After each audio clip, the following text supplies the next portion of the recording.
আর মুসলমানদের মধ্যে যেন সত্যবাদী ন্যায়পরায়ণ নেতা তৈরি না হতে পারে, এই জন্যই ডেমোক্রেটিক গণতান্ত্রিক সিস্টেম দেওয়া আছে।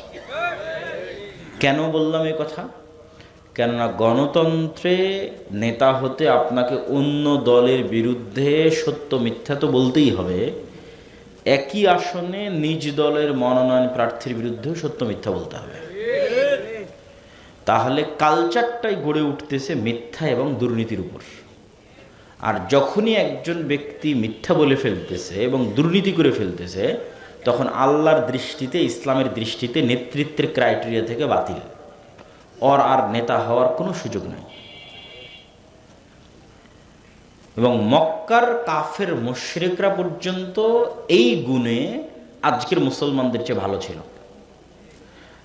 আজকের মুসলমানেরা গোলাম আছে শুধু এই কারণে, এই দুইটা কারণে। যে দুইটা কারণে বলতে কেন, গোলামের অল্টারনেটিভটাই হচ্ছে নেতা, গোলামের বিপরীতটাই নেতা। হয় আপনি নেতা, না হয় গোলাম। তাহলে আপনার নেতৃত্বের যোগ্যতা যদি না থাকে, আপনি গোলাম অবস্থায় আছেন। তো আজকের বর্তমান বিশ্বের মুসলমানেরা গোলাম অবস্থায় আছে এই দুইটা কারণেই। এক, নেতৃত্বের 1 নম্বর ক্রাইটেরিয়া তারা ফুলফিল করতে পারতেছে না, যেটাতে মক্কার কাফের মুশরিকরা তাদের চেয়ে গিয়েছিল।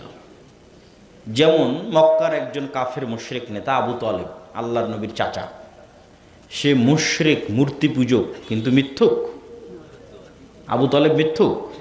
কেউ বলতে পারবে না, হিস্ট্রিতে নাই, ওদের রক্তের মধ্যেই নাই, বলবে কিভাবে?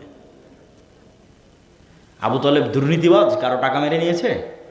ওদের রক্তের মধ্যেই নাই দুর্নীতি করা। আব্দুল মুত্তালিব এবং আব্দুল মুত্তালিবের সন্তানদের রক্তের মধ্যেই দুর্নীতি করা নাই।